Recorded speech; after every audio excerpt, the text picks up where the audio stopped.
Hello class 11 once again welcome on teacher Noni channel. मैं आपकी दोस्त एंड होस्ट नोनी जैन और आज एक बार फिर से हम क्लास 11 बिजनेस स्टडीज का चैप्टर 6 जिसका नाम है social responsibility of business and business ethics ये करने वाले हैं। इसका हमने एक वीडियो कंप्लीट कर लिया था जिसके अंदर हमने सोशल रिस्पॉन्सिबिलिटी का मीनिंग, उसके फीचर्स, इन सभी चीज़ों को डिस्कस किया था और हमारे arguments in favour of social responsibility and arguments against social responsibility. ये बहुत इंपॉर्टेंट चैप्टर भी है। अलॉन्ग विद दैट ये वीडियो भी बहुत इंपॉर्टेंट है जिसमें we will study about two types of things. First, kinds of social responsibility and second one is parties towards business obliges social responsibility.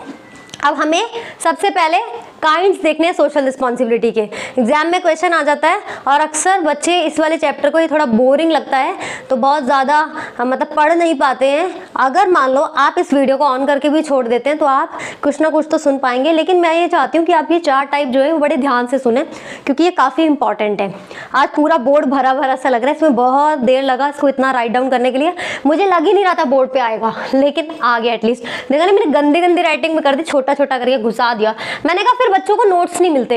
अच्छा, एक बात और बोलनी थी, अगर आपको नोट्स भी चाहिए तो हम लोग टेलीग्राम का एक ग्रुप बना लेते हैं या मेरा इंस्टाग्राम अकाउंट है टीचर नोनी, आप उसको फॉलो कर सकते हैं। वहां पर भी आपको हर चैप्टर से रिलेटेड इंपॉर्टेंट क्वेश्चंस जिससे बाहर कुछ भी नहीं आएगा और साथ ही चैप्टर से रिलेटेड जितने भी मतलब आपके नोट्स हैं, जैसे मान लो मुझे बोर्ड पर लिखना होता है इसलिए मैं हर चीज़ को उतना डिस्क्राइब करके नहीं लिख सकती। मैं आपको इसमें हिंट देती हूँ कि आपको किसी सेंटेंस को बनाना है तो उसके 2-3 इंपॉर्टेंट वर्ड्स को मैं यहाँ बोर्ड पर मेंशन कर देती हूँ, बाकी ये एज्यूम कर लेती हूँ कि आप बाकी उस सेंटेंस को कंप्लीट करेंगे। जैसे अभी मैं आपको सिखाऊंगी कि आप एग्जाम में अगर आपको काफ़ी अच्छा लेंथी क्वेश्चन लिखना है तो आप कैसे लिखोगे, ठीक है। तो फर्स्ट ऑफ ऑल हम काइंड्स ऑफ सोशल रिस्पॉन्सिबिलिटी के बारे में पढ़ेंगे। हमारे 4 टाइप होते हैं सोशल रिस्पॉन्सिबिलिटी के। सबसे पहला है legal responsibility, second one is economic responsibility, third ethical and fourth is discretionary responsibility. Business की समाज के प्रति 4 तरह की जिम्मेदारियां होती है। अब उस समाज में कौन कौन सी लीगल होती है, इकोनॉमिक, एथिकल, डिस्क्रिशनरी। अब लीगल रिस्पॉन्सिबिलिटी जैसे कि नाम से पता लग रहा है, इसकी शॉर्ट फॉर्म भी बनवाऊंगी। लीगल में क्या है, बिजनेस लीगली ऑब्लाइज्ड है किस चीज के लिए, business must pay taxes timely to government. सरकार को टैक्सेस देने होते हैं टाइमली, इसमें किसी तरह का इन्हें फ्रॉड नहीं करना, ये लेट कर रहे हैं ऐसा कुछ भी नहीं, गवर्नमेंट को परेशान नहीं करना, दे देना चाहिए इनको। Business have to follow the laws and regulations of land. जहां पर भी आपकी बिजनेस यूनिट आपने एस्टेब्लिश की हुई है उस लैंड के यानी उस कंट्री के उस प्लेस के जो भी रूल्स हैं, जो भी लॉज हैं, वो उन्हें आपको फॉलो करना है, उनके अकॉर्डिंग ही आपको जो भी काम करना है उनके अकॉर्डिंग करना है। Second one is economic responsibility यानी अर्थव्यवस्था से जुड़ी हुई जिम्मेदारियां। इसमें है maximising profits by proper production and selling of goods and services as per the demands of consumers. कि बिजनेस को क्या करना है, अपने प्रॉफिट को मैक्सिमाइज करना है ताकि वो ऑप्टिमाइज गुड्स एंड सर्विसेज का प्रोडक्शन कर सके जितनी कंज्यूमर की रिक्वायरमेंट है। भाई ऑब्वियसली एक बिजनेस जो है वो एक अर्थव्यवस्था में शामिल होता है, एक इकोनॉमी में इंक्लूड होता है। जब तक बिजनेस को प्रॉफिट नहीं होगा तब तक ये बिजनेस इकोनॉमी में कुछ कंट्रीब्यूट नहीं करेगा और जब इकोनॉमी में कंट्रीब्यूट नहीं करेगा, नेशनल इनकम में कुछ इंक्लूड नहीं होगा, तो बिजनेस करने का फायदा क्यों है, क्या है, लैंड क्या सपोर्ट कर पाएगी उसको। भाई जब उसका अर्न किया हुआ कुछ भी नेशनल इनकम में इंक्लूड नहीं होगा। नेशनल इनकम में आपको बताती हूँ, जैसे कि आपके पेरेंट्स की इनकम होती है, फैमिली की इनकम, वैसे ही पूरे देश की जो इनकम होती है उसे नेशनल इनकम कहते हैं। उनमें सभी बिजनेस यूनिट्स का जितना भी अर्न किया हुआ प्रॉफिट होता है इंक्लूड किया जाता है। तो कंज्यूमर्स की डिमांड्स के अकॉर्डिंग बिजनेस को प्रोडक्शन भी करना है, गुड्स को सेल भी करना है। ये नहीं है प्रोडक्शन कर लिया उसको बचा के उसकी काला बाजारी कर रहे हो, ब्लैक मार्केटिंग करोगे, ज्यादा रेट्स में बेचोगे, ये भी नहीं होना चाहिए। इकोनॉमिक रिस्पॉन्सिबिलिटी है कि लोगों को जितना चाहिए उतना बनाओ भी। कई बार बिजनेस यूनिट्स को कुछ चीजों पर कम प्रॉफिट होता है तो वो सोचते हैं अरे यार हमें तो कम प्रॉफिट है, हम तो इस गुड को बनाएंगे ही कम, तो ये भी नहीं करना। ये इकोनॉमिक रिस्पॉन्सिबिलिटी है उनकी कि वो ऑप्टिमाइज क्वांटिटी में बनाए भी और लोगों को दे भी, इससे खुद भी प्रॉफिट अर्न करें और ताकि अपने इकोनॉमी को भी कंट्रीब्यूट कर सके। Secondly taking genuine profits from customers. Customer से जेन्युइन प्रॉफिट लो, ये नहीं उन्हें लूट लो। 2 रुपए की चीज है और उन्हें जानबूझ के 10 की 20 की बेच रहे हो। हाँ, अपने प्रॉफिट को इंक्लूड करो, तुम प्रॉफिट मोटिव से हो, लेकिन किसी से जानबूझकर बहुत ज्यादा एक्सेस में प्रॉफिट अर्न करना ये भी गलत है ना कि कंज्यूमर को लूट रहे हो आप, ऐसा नहीं होना चाहिए। नेक्स्ट है एथिकल रिस्पॉन्सिबिलिटी। एथिक्स क्या होते हैं, एथिक्स तो आपको पता है कुछ नियम कानून। This includes the behaviour of firm that is expected by the society but not included in the law. ये फर्म का वो बिहेवियर होता है जो सोसाइटी तो सोचती है कि भाई होना चाहिए बिहेवियर, लेकिन कानूनन कोई उनके ऊपर ऑब्लिगेशन नहीं है कि जो रूल है, जो लॉ है, वो बाउंड नहीं कर रहा कि बिजनेस को रिस्पॉन्सिबिलिटी फुलफिल करनी ही करनी है, लेकिन इंसानियत के नाते सोचा जा सकता है। जैसे आप बस में ट्रैवल कर रहे हो और आप बैठे हो एक सीट पे, आप बहुत यंग हो और एक बूढ़ी आंटी जी भी आई हैं, तो आपको उठ के उनको, चाहे आंटी हो चाहे अंकल है, एजेड पर्सन है, तो सीट देनी चाहिए ना। ऐसा कानून में तो कहीं नहीं लिखा कि आप उन्हें दें या वो आपको 2 थप्पड़ मार के भगा देंगे सीट पे से, चल खड़ा हो मैं बैठूंगी, ऐसा तो नहीं है। लेकिन फिर भी इंसानियत के नाते फर्ज तो बनता है ना, देना चाहिए कि भाई। तो ऐसे ही बिजनेस की कुछ रिस्पॉन्सिबिलिटी है, लॉ ने तो नहीं बोला, लेकिन सोसाइटी में रहने के बाद ये सोसाइटी उनसे एक्सपेक्ट करती है। वो बूढ़ी आंटी जी भी एक्सपेक्ट कर रही होंगी कि सीट दे दे बच्चा, है ना। तो ऐसे ही बिजनेस से भी एक्सपेक्ट किया जाता है। Example, just treatment with employees के साथ बिल्कुल ईमानदारी वाला और जस्ट मतलब बराबर का व्यवहार होना चाहिए। उनके साथ छल कपट नहीं होना, चीट नहीं होना चाहिए। उनको ऐसा ट्रीट किया जाना चाहिए जैसे कि अपने घर के सदस्यों को मोटिवेट किया जाता है काम करने के लिए, वैसे एम्प्लॉयज को अपनापन फील हो, उनके सेफ कंडीशंस प्रोवाइड करें, उनका एनवायरनमेंट बिल्कुल क्लीन दें, ठीक है, जिसमें वो उनका अच्छा सर्वाइवल हो, सेफ ड्रिंकिंग वाटर वगैरह और भी जो फैसिलिटीज़ उनको प्रोवाइड किया जा सकता है, जैसे कि आफ्टर जॉब फैसिलिटीज जैसे पेंशन, है ना, ऐसे ही मेडिकल फैसिलिटीज वगैरह दे। तो ये सब एक्सपेक्ट किया जाता है बिजनेस से कि वो करे। नेक्स्ट है not hurting the sentiments of people while advertising their products. कभी कभी कुछ एडवर्टीजमेंट्स ऐसी होती हैं कि सेंटिमेंट्स को हर्ट कर देती हैं लोगों के, समाज की किसी कास्ट, किसी रिलीजन को, किसी एज ग्रुप को टारगेट कर दिया जाता है ना, झूठ झूठ बोल दिया जाता है कि सेंटिमेंट्स हर्ट हो जाए। जैसे फीमेल से कुछ गलत तरह का व्यवहार दिखाया जाता है एडवर्टीजमेंट में, तो ये ऐसा नहीं होना चाहिए। समाज के किसी भी पक्ष को नीचा, ऊपर, बुरा, कलर के बेसिस पे कोई भी डिस्क्रिमिनेशन या कोई भी ऐसी चीज ना हो जिससे किसी को फील हो, है ना। लास्ट है discretionary responsibility. Discretionary responsibility it refers to voluntary obligation than an enter, ये दैन नहीं आएगा, ये आएगा दैट, ये है it refers voluntary obligation that an enterprise assumes, कि वॉलंटरी ऑब्लिगेशन है, अपनी इच्छा से बिजनेस कुछ ऐसी ऑब्लिगेशंस रखे अपने ऊपर जो उसे महसूस हो कि हाँ मेरे ऊपर ये भी जिम्मेदारी है। जैसे कि पापा का फैमिली बजट होता है, पता है उनकी इनकम 50,000 है, उसके हिसाब से उन्होंने 40,000 का एक्सपेंस का बजट, 10,000 की सेविंग का कुछ बजट ऐसे बना रखा है, लेकिन वो कुछ ये भी एज्यूम करके चलते हैं कि सपोज कोई एक्स्ट्रा खर्चा आए तो उसके लिए 4-5 हज़ार मुझे ऐसा भी सोच के चलना है कि मतलब अपने खर्चे को 35 में वाइंड अप करूँ, 4-5 हज़ार कुछ इत्तेफाक से एक्सपेंस बियर करना पड़ जाए, है ना। तो ऐसे ही बिजनेस की रिस्पॉन्सिबिलिटी है, ये वॉलंटरी है, बाय चॉइस है। बाय चॉइस आपको पापा प्ले स्टेशन दिला दें या कोई और कोई वीडियो गेम दिला दें, वो बाय चॉइस है ना। ऐसा तो नहीं सोच के ला कि बजट में से इतने में प्ले स्टेशन दिलाना है, इतने में मैंने ये मूवी वगैरह ऐसा करना है, बच्चों के लिए फालतू फंड के खर्चे, ऐसा तो नहीं सोचा होता ना।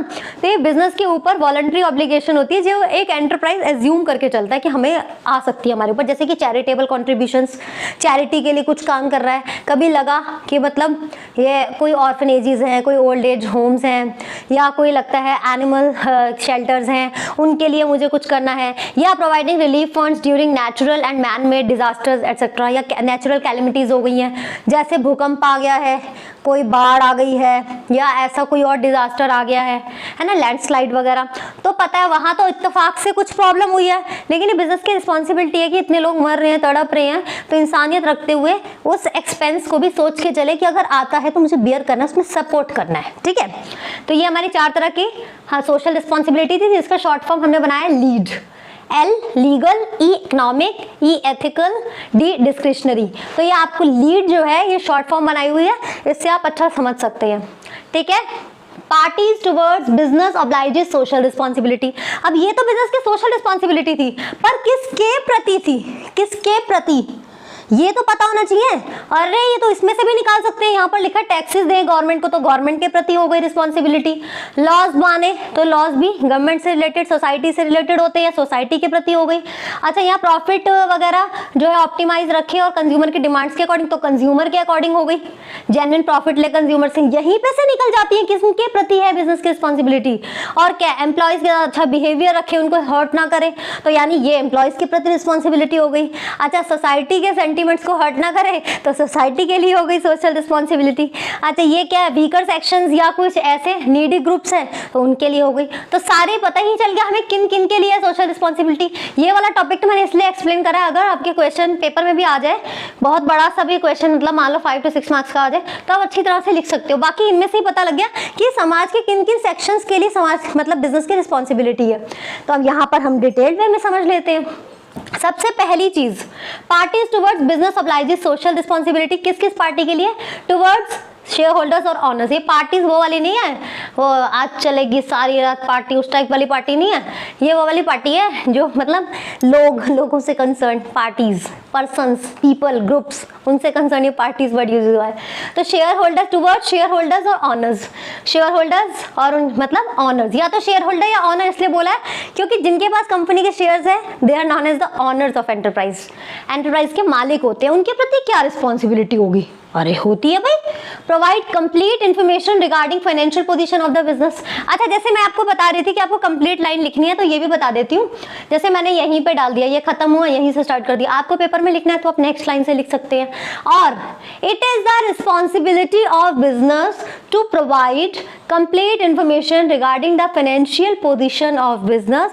ये ऐसे करके आप लिखोगे, मतलब आपने 2-4 वर्ड्स मतलब जो पूरे सेंटेंस को अच्छी तरह से डिस्क्राइब करने वो ऐड कर दिया। मैंने शॉर्ट फॉर्म में लिखा है क्योंकि मुझे बस समझाना था आपको, मेरे पास इतनी स्पेस भी नहीं थी बोर्ड पर। तो कंप्लीट फाइनेंशियल पोजीशन के बारे में बताना चाहिए शेयर होल्डर्स को।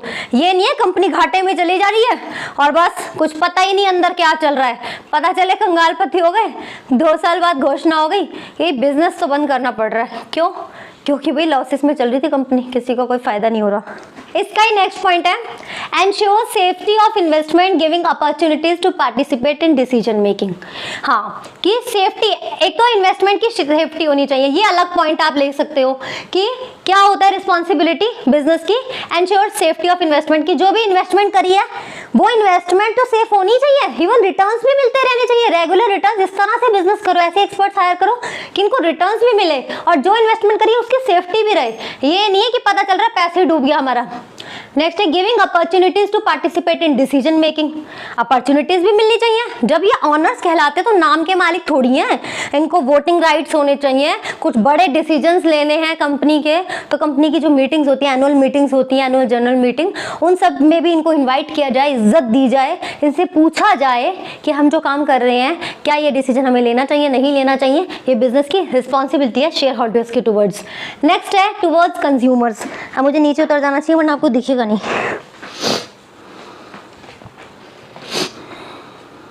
अच्छा ये क्या है? Towards consumers. कंज्यूमर्स के लिए भी बिजनेस की रिस्पॉन्सिबिलिटी है। क्या? Production of safe items with proper quality standards, कि भाई अच्छे क्वालिटी स्टैंडर्ड मेंटेन करते हुए आइटम्स को प्रोड्यूस करना चाहिए। ये नहीं खराब चीजें बना दी आपने और पता चले कंज्यूमर बीमार ही होते घूम रहे हैं। ओट्स नाम दे रहे हो, ओट्स बहुत अच्छे ओट्स है, बहुत अच्छे ओट्स है, और ओट्स खा लिया उसमें कीड़े निकल रहे हैं, पता चले पेट में इन्फेक्शन हो गया। ऐसा नहीं करना। सेफ आइटम बनानी है, उसकी क्वालिटी मेंटेन होनी चाहिए। कुछ चीज़ों की आपने देखा ना क्वालिटी डाउन होती जा रही है। अब जैसे कोल्ड ड्रिंक को ही दे लेते हैं हम, बहुत ज़्यादा हैजर्डस है हेल्थ के लिए, लेकिन ये एड्स ऐसे शो करते हैं कि बहुत खुश हो रहे हैं कोल्ड ड्रिंक पी कर, है ना। Follow fair trade practices. Fair trade practices होनी चाहिए, चीट करने वाला नहीं होना चाहिए कि आप कंज्यूमर्स के साथ छल कर रहे हैं, उनके साथ किसी ना किसी तरह से धोखाधड़ी हो रही है। फेयर ट्रेड प्रैक्टिसेस को फॉलो करो कि कंज्यूमर खुश रहे, उस चीज़ को लेकर ईमानदारी बढ़ती जाए उसके साथ। Educating customers regarding use and contents. Customers को बताना है कि किसी चीज़ का यूज़ कैसे करना है, इसमें कौन कौन से कंटेंट्स हैं। कोई चीज़ जिसमें जैसे एग मिलाया है तो उसमें प्रॉपर मार्क डालो कि भाई रेड मार्क डाला हुआ है इसके अंदर, ये नॉन वेजिटेरियन टाइप का भी, या ब्राउन मार्क जो भी होता है। अगर वेजिटेरियन है तो ग्रीन सिग्नल दो प्रॉपर, कि सबको पता लगे उनका यूज़ कैसे होगा। ये पूरा जो रैपर है, लेबल जो बनता है उसके ऊपर डिस्क्राइब करो। अब कुछ मेडिसिन को पता ही नहीं होता, कई बार उन्हें गर्म पानी में मिला के लेना होता है, कई बार उन्हें ठंडी जगह पे रखना है, और मान लो आपने डिस्क्राइब नहीं करा तो कंज्यूमर की चीज तो खराब हो जाएगी। उसने तो घर जाके ऐसे रख दिया, फ्रिज में रखी नहीं चीज। तो ये चीजें पता होनी चाहिए, उन्हें बताना है हमें। रेगुलर सप्लाई रेगुलर रखनी है, काला बाजारी नहीं करनी कि बना तो लिया पर अपने ही गोडाउन में बचा पड़ा है कि जब मार्केट में इसकी बहुत डिमांड बढ़ जाएगी तब बेचेंगे ज्यादा पैसों में। हैंडलिंग कंप्लेंट्स क्विकली, जो भी कंज्यूमर्स को प्रॉब्लम है, किसी चीज़ से दिक्कत आ गई, कोई एलर्जी हो गई, कुछ हो गई, उनकी कंप्लेंट्स को सुनो कि हाँ क्यों आई ये प्रॉब्लम। अगर कोई प्रोडक्ट खराब भी निकल गया, या कभी कभी होता है कि एक चीज़ रखी रह गई है, कभी गोडाउन में रह गई है और कंज्यूमर के अकॉर्डिंग नहीं है, कभी गलती से भी हो सकता है, तो उनकी कंप्लेंट्स को सुनो। ऐसा नहीं करना जा भाई जो बिका हुआ माल वापस नहीं होता, ऐसे ड्रामे नहीं। Production according to requirements, consumer की जितनी रिक्वायरमेंट है उसके अकॉर्डिंग प्रोडक्शन भी करें। जब उसके इंटरेस्ट की चीज़ें ही नहीं दे पा रहे, उसको टाइमली नहीं दे पा रहे, उसकी ज़रूरत के हिसाब से नहीं दे पा रहे, तो बिजनेस यूनिट्स का मतलब एक तरह से क्या फ़ायदा है ना। कंज्यूमर तो उनकी बहुत मेन पार्टी है, उसी से ही तो कहते हैं जब ऑडियंस ही नहीं होगा तो परफॉर्मर का क्या महत्व। परफॉर्मर का तभी महत्व है ना जब कोई सुनने वाला है, तो खरीदने वाले हैं तभी तो बेचने वाले की वैल्यू है। नेक्स्ट है टुवर्ड्स गवर्नमेंट। गवर्नमेंट के लिए क्या रिस्पॉन्सिबिलिटी है? टैक्सेस एंड ड्यूटीज टाइमली, यहाँ होना चाहिए पे ऑफ। टैक्सेस और ड्यूटीज को टाइमली पे ऑफ करें। रुलाना नहीं है, यहाँ वो टैक्स के लिए परेशान होते जा रहे, चार्जेस लगाए जा रहे, बिजनेस घाटे में चल रहा है, ना ना ना, टाइम से पे करो। Follow rules and regulations and laws, कि जितने भी कंपनी एक दायरे में काम करे, जो गवर्नमेंट के जितने भी रूल्स रेगुलेशंस हैं उनका उल्लंघन ना करे कि एक ने ले ली लिबर्टी सारे ही लेंगे, सभी को हो जाएगा ना कि फ्रीडम का मिसयूज कर रहे हैं, ऐसा नहीं होना चाहिए। Cooperation in planning and administration, जो भी गवर्नमेंट की प्लानिंग होती है, जो वो अपनी सरकार को चलाते हैं, एडमिनिस्ट्रेशन है, उसमें कॉपरेट करें। अगर सरकार ने पॉलीथीन बैन का रूल बनाया है तो कॉपरेट करें। ये नहीं है कि भाई हम तो पन्नियाँ ही देंगे, हमारे प्रोडक्ट तो लोग पन्नियों के बिना भाई कम लेते हैं, तो आप पेपर बैग निकालो या क्लॉथ बैग निकालो, कोई ना कोई ऑल्टरनेटिव निकालो। ऐसा नहीं है कि गवर्नमेंट के जो भी गवर्नमेंट ने पोल्यूशन कम करने के लिए सोचा ये मेजर्स अडॉप्ट करेंगे तो बिल्कुल खारिज कर रहा है जो बिजनेस ऑर्गेनाइजेशन, ऐसा नहीं होना चाहिए। Helping in solving social problems, समाज की जितनी भी प्रॉब्लम्स हैं उसमें गवर्नमेंट की हेल्प करें। खुद नहीं सॉल्व करनी पूरी, लेकिन गवर्नमेंट को तो समझे ना एक्चुअली कि गवर्नमेंट अगर किसी अच्छे काम को करने की कोशिश कर रही है तो उसमें हर्डल्स ना क्रिएट करे, वो खुद भी हेल्प करे कि चलो भाई अगर गवर्नमेंट सोचती है कि चाइल्ड मैरिज जो है उस पर स्टॉपेज लगाई जाए, तो आपका प्रोडक्ट ऐसा ना हो कि चाइल्ड मैरिज को प्रमोट कर रहा हो। कोशिश करो कि हम भी जो सहयोग दे सकते हैं गवर्नमेंट के काम में उसमें हेल्प करें। Fair dealing in external trade, हाँ ये बहुत इंपॉर्टेंट पॉइंट है कि एक्सटर्नल ट्रेड की फेयर डीलिंग होनी चाहिए, एक्सटर्नल ट्रेड की, ताकि इससे क्या होता है अगर आप एक्सटर्नल ट्रेड की अच्छी डीलिंग नहीं करते, फेयर डीलिंग नहीं करते, तो इंटरनेशनल मार्केट में किसी भी कंट्री की रेपुटेशन डाउन होती है। अगर आप ईमानदारी से एक्सटर्नल ट्रेड कर रहे हो, फॉरेन ट्रेड अगर आप एक्सपोर्ट इंपोर्ट कर रहे हो, तो आपको ये नज़र में रखना है, दिमाग में रखना है कि हमारी कंट्री की गुडविल नहीं डाउन होनी चाहिए, गुडविल हमेशा बढ़ती रहनी चाहिए। नेक्स्ट है टुवर्ड्स एम्प्लॉयज़। अब एम्प्लॉयज़ के लिए क्या जिम्मेदारी होती है भाई, आप सभी को पता है अगर किसी ने भी कहीं काम किया है तो एम्प्लॉयज़ के लिए फेयर वेजेस मिलने चाहिए। मार्केट में रेट कुछ और है, आप उनका खून नोच रहे हो और उनसे इतना काम ले रहे हो, उन्हें फेयर वेजेस नहीं दे रहे, कम कम पैसे देकर टरका देते हो, तो ये गलत है। सही उनका वेज मिलना चाहिए, कंपेंसेशन जो उन्हें मिल सकता है, एक्स्ट्रा बेनिफिट्स मिल सकता है। अगर किसी एम्प्लॉय ने पता है एक्स्ट्रा ओवर टाइम लगा दिया है तो उसके अकॉर्डिंग भी उसको मोटिवेट करना है। ये नहीं है उसका मन ही ना करे, ये मैं तो पागलों की तरह 2 घंटे लगा रहा हूँ, ये तो कुछ मिला ही नहीं, भगा दिया ऐसी। बेनिफिट्स मिलने चाहिए। बेनिफिट्स कौन कौन से मिल सकते हैं? जो कहते हैं ना कि जैसे पेंशन वगैरह मिल गया, मेडिकल फैसिलिटीज मिल गई, और एनवायरनमेंट, अच्छा एनवायरनमेंट मिल गया, और भी बहुत सारे एंटरटेनमेंट एक्सपेंस होता है, ट्रैवलिंग एक्सपेंस जैसे बेनिफिट्स से मिलने चाहिए। Opportunities for growth and development, employee को फील हो सके कि मैं यहाँ पर आया हूँ तो मेरी ग्रोथ हो रही है। अगर एक एम्प्लॉय 5 साल से आपके ऑर्गेनाइजेशन में वर्किंग है और 5 साल पहले पीछे मुड़ के देखे ना, तो उसे दिमाग में आना चाहिए अरे मैं कहाँ था और कहाँ से कहाँ पहुँच गया, कि मेरी ग्रोथ में इनकी ग्रोथ है, ये महसूस करते हैं। ऐसा नहीं है उसे लग रहा है मैं 5 साल पहले आया था यहाँ पर और आज भी यहीं लटका हूँ, छोड़ के भागो भैया। डिससेटिस्फेक्शन नहीं होनी चाहिए, उनकी ग्रोथ का भी ख्याल रखना है आपने कि वो भी डेवलप हो सके, उन्हें फील हो सके कि हम अपग्रेड हुए। नेक्स्ट क्या है? Safe and good working conditions. अच्छी वर्किंग कंडीशन होनी चाहिए। बदबू में एम्प्लॉय जी रहे हैं, रोज हैजा की बीमारियां ले लेके घूम रहे हैं, ऐसा नहीं होना चाहिए। साफ सुथरा वातावरण, साफ कंडीशंस मिले। Incentives, medical and retirement benefits. अच्छा, उन्हें क्या मिलना चाहिए? Incentives, medical, retirement benefit. ये मैंने आपको बताया कि जितने भी उनको कॉम्पेंसेशन होते हैं ये सारे बेनिफिट्स उनको देने चाहिए। पता चल रहा है भाई आपकी ऑर्गेनाइजेशन में 20,000 रुपए की नौकरी कर रहा है अगला, 5 लोगों का परिवार पाल रहा है, और अचानक से कोई बीमार हो गया तो कहाँ से लाएगा वो पैसा? तो कोई मेडिकल फैसिलिटीज आप भी देते हो एटलीस्ट, कि मान लो अगर एम्प्लॉय ने आपकी छुट्टी कर ली, 5 दिन वो बीमार है, तो कम से कम आपकी तरफ से ट्रीटमेंट तो हो रहा है उसका। कहीं वो सैलरी भी नहीं आ रही उसकी, वो बीमार भी पड़ा हुआ है, आपने कोई फैसिलिटी ही नहीं दी। तो कोशिश करें कि अपने ऑर्गेनाइजेशन जैसे जैसे ग्रो कर रहा है इन सब चीज़ों का खास ख्याल रखें। सेंस ऑफ बिलोंगिंगनेस, ऐसा नहीं महसूस होना चाहिए काम करने के बाद कि भाई यहाँ तो बस वही है, 8 घंटे की नौकरी पीटी भागो। एक अपनापन फील होना चाहिए कि कभी आपको भी ज्यादा काम पड़े तो वो लोग खड़े मिले आपको, यार हमारे लिए हमेशा काम आता है, हमारा ऑर्गेनाइजेशन, हमारी कंपनी इतनी अच्छी है, इतने बेनिफिट्स देती है, इतना सपोर्ट करती है, हम भी खड़े मिले। टुवर्ड्स सप्लायर्स, सप्लायर्स के लिए भी कुछ रिस्पॉन्सिबिलिटी होती है बिजनेस ऑर्गेनाइजेशन की। कैसे? Fair dealings, regular payments, guiding for improving quality. Fair dealings होनी चाहिए सप्लायर्स के साथ। सप्लायर्स के साथ चीट नहीं करना, वो अपने गुड्स को आपको सप्लाई कर रहे हैं और उससे कुछ एक्सपेक्ट कर रहे हैं प्रॉफिट, तो ऐसा नहीं है कि आप इनको ही चीट कर लो। इनके साथ ईमानदारी का व्यवहार। रेगुलर पेमेंट्स, कई साल की, महीनों की पेमेंट रोक ली। कुछ रूल्स हो जाने चाहिए आपस में कि भाई हर महीने हम इतनी पेमेंट करते रहेंगे। जैसे आमतौर पर बिजनेस ऑर्गेनाइजेशंस क्या करते हैं, पुराने वाला जो आपने मतलब बिल था वो क्लियर कर देते हैं, नेक्स्ट वाला पेंडिंग, फिर नेक्स्ट जब और पेमेंट और मतलब ऑर्डर जाता है तो वो वाला बिल क्लियर कर देते हैं, पिछले वाला, फिर ये वाला पेंडिंग, ऐसे ऐसे एटलीस्ट जो सप्लायर्स है उनके पास कुछ आता रहे, ये ना फील हो कि भाई कुछ रिसीव ही नहीं हो रहा, आप तो पैसा इतना रोक लेते हो। गाइडिंग फॉर इम्प्रूविंग क्वालिटी, उनको गाइड भी करना है कि हमारे कस्टमर्स की ये डिमांड है, इसके अकॉर्डिंग बनाओ अब गुड्स, है ना। बस एग्जांपल बताती हूँ, जो पहले कोल्ड ड्रिंक की बॉटल थोड़ी स्ट्रेट में आती थी, कंपनी जब सोशल इन्फॉर्मेशन इकट्ठी करी तो पता लगा बॉटल बहुत ब्रेक होती है, वो स्लिप हो जाती है हाथ से।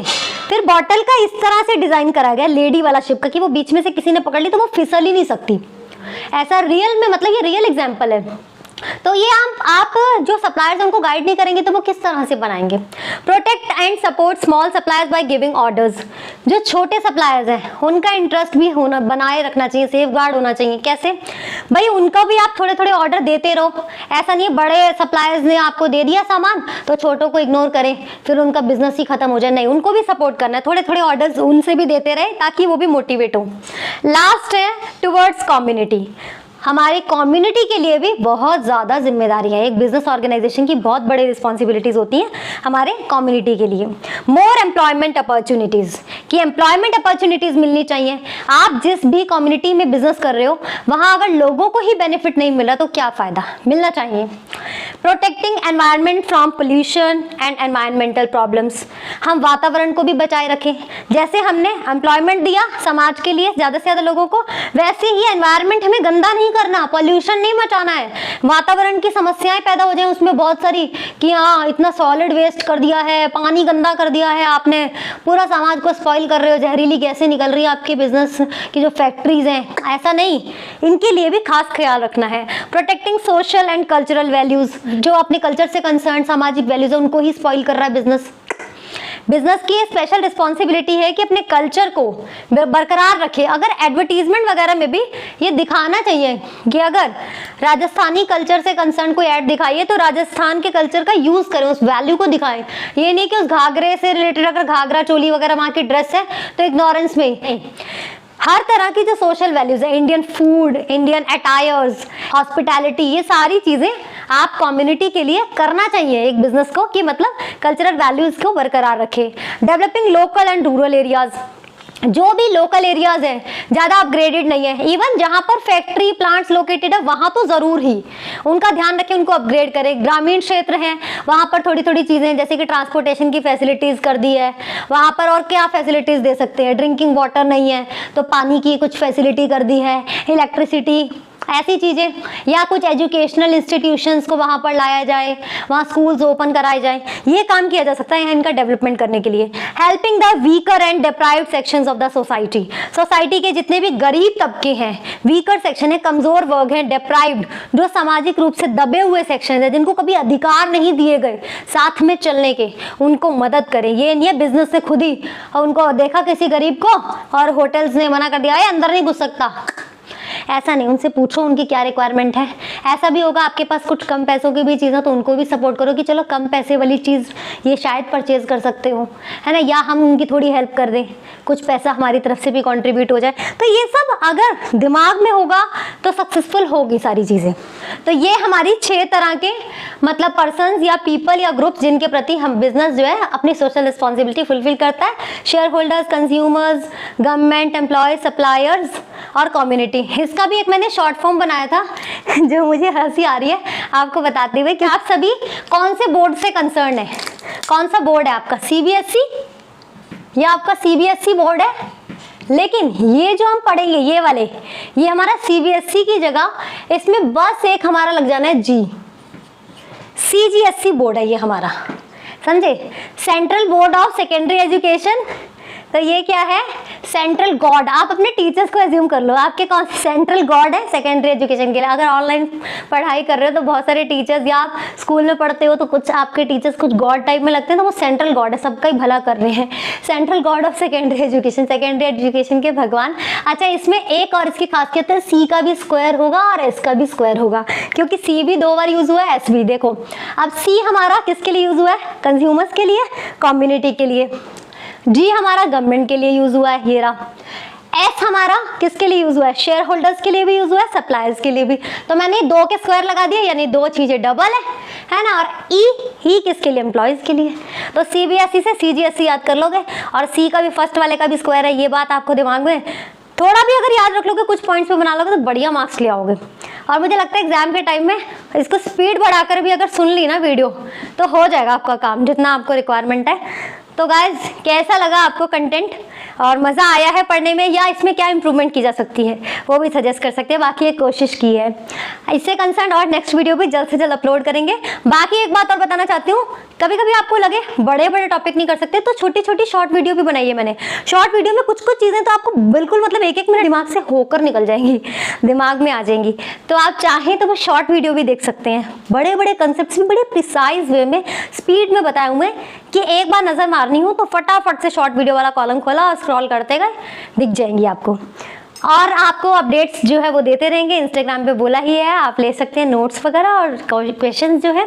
फिर मिलूंगी नेक्स्ट वीडियो के साथ नेक्स्ट टॉपिक को लेकर। तब तक के लिए अपना ध्यान रखें, स्वस्थ रहें, मस्त रहें। Bye bye, take care, stay healthy and stay blessed.